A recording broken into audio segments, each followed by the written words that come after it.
فيا أيها القاري به متمسكا مجلا له في كل حال مبجلا. Assalamu alaikum wa rahmatullahi wa barakatuhu. Bienvenue sur le podcast Tajweed. Mon nom est Khalid Abou Shafi'. Ce qu'on a vu l'autre fois dans l'épisode la définition du Tajweed, on continue toujours avec la définition. En ce qui concerne les lettres de la langue arabe, les lettres de la langue arabe sont en nombre de 28 ou 29. Il y a bien sûr une divergence entre les savants, notamment Al-Khalil, Al-Farahidi et Sibawi, qui disent que 28 ou 29 parce que le alif il était considéré comme une autre lettre. Mais la hamza, c'est la lettre et le son qui est concerné ici. Donc la langue arabe et les lettres ont un makhraj, c'est un point d'articulation d'où elles sortent et elles proviennent. Prenons un exemple de la lettre ba. La lettre ba, elle sort par les lèvres.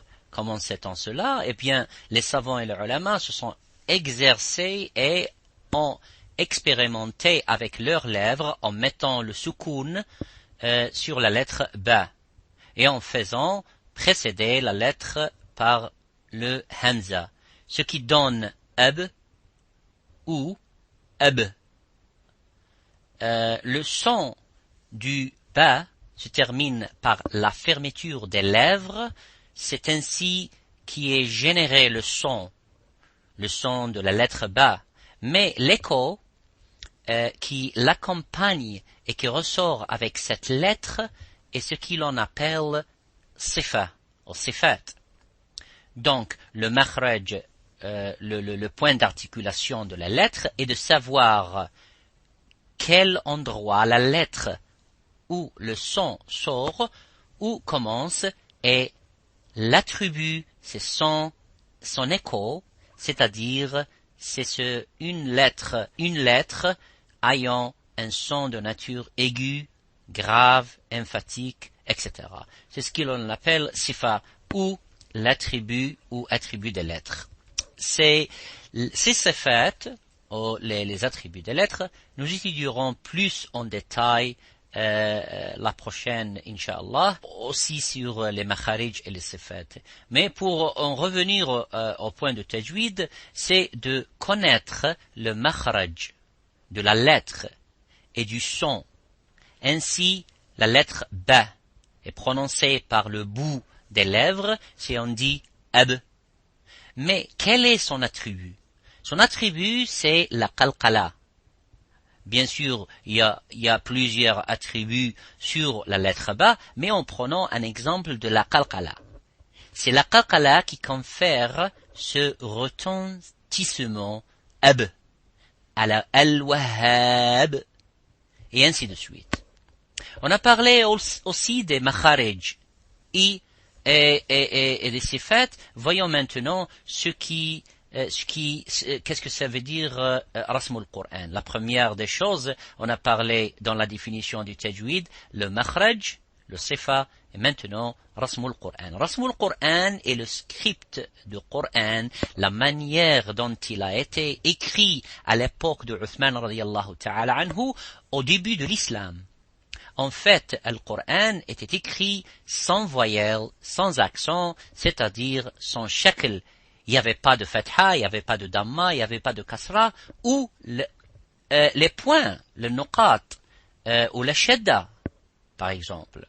Alors les ulama et les savants ont aussi découvert que lorsqu'on lit le Coran, lorsqu'on lit le Coran, on récite le Coran, et quand on s'arrête sur un certain mot, ce mot peut être le même autre part dans le Coran, dans une autre ayah. Par contre, il peut être différent par une autre ayah encore. On donne un exemple. Le mot kalimat ou ni'mat. Alors, pour ni'mat ou kalimat, on peut dire aussi ni'mah avec une ta marbuta et avec la lettre ta qui est fermée, ou bien ni'mah. So, ni'mat ou ni'mah. Selon les endroits du Coran et selon les versets du Coran.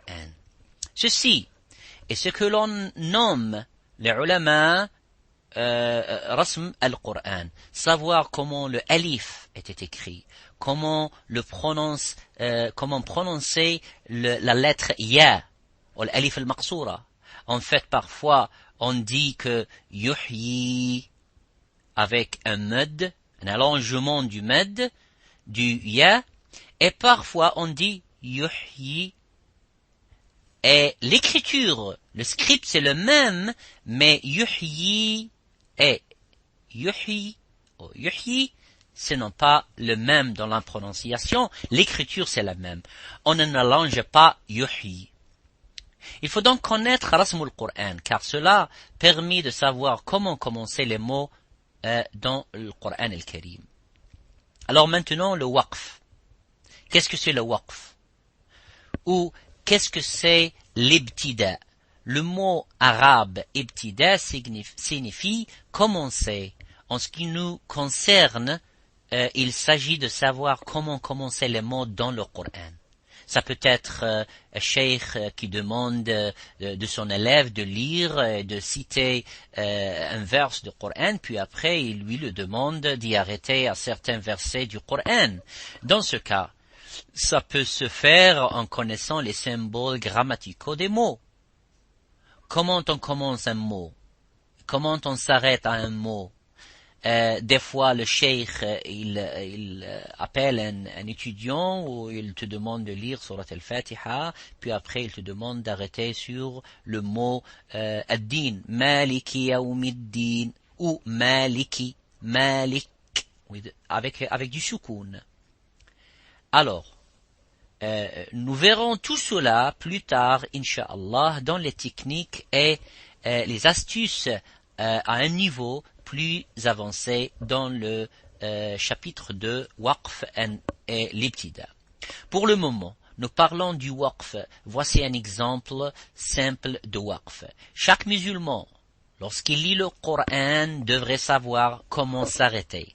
Les Arabes s'arrêtent en général par un soukoun. Ab, ad, af, aj, ah, akh, aou. Donc par un soukoun et non avec la haraka qui sont les voyelles ou voyelles courtes, c'est-à-dire ba, maliki, malik, yaoumi, yaoum. Donc si on dit l'exemple de l'isti'adha, a'udhu billahi minash shaytanir rajim, on ne veut pas dire a'udhu billahi minash shaytanir rajim. On stoppe et on arrête toujours par dire a'udhu billahi minash shaytanir rajim avec le soukoun à la fin de shaytanir rajim au lieu de shaytanir rajimi. C'est un exemple de waqf. Mais il y a la matière à approfondir. Nous en parlerons, Inch'Allah, dans le prochain épisode. Pour la prochaine fois, Inch'Allah, nous allons voir l'histoire de cette science du tajwid. Quand elle a commencé et qui, parmi les savants et les ulama, a écrit sur le ilm et la science, cette science qui est sacrée du tajwid. Eh bien, j'espère que vous avez apprécié ce podcast. Inch'Allah, faites un tour sur mon site web et mon blog et laissez un message. Nous serons heureux de vous lire. Abonnez sur Flax que vous trouverez au site tajwidinenglish.com. Vous pouvez aussi s'abonner gratuitement sur iTunes et télécharger directement facilement. Je vous laisse à la prochaine, Inch'Allah. Jazakumullahu khayran. Assalamu alaikum wa rahmatullahi wa barakatuh. هنيئا مريئا والداك عليهما ملابس أنوار من التاج والحلى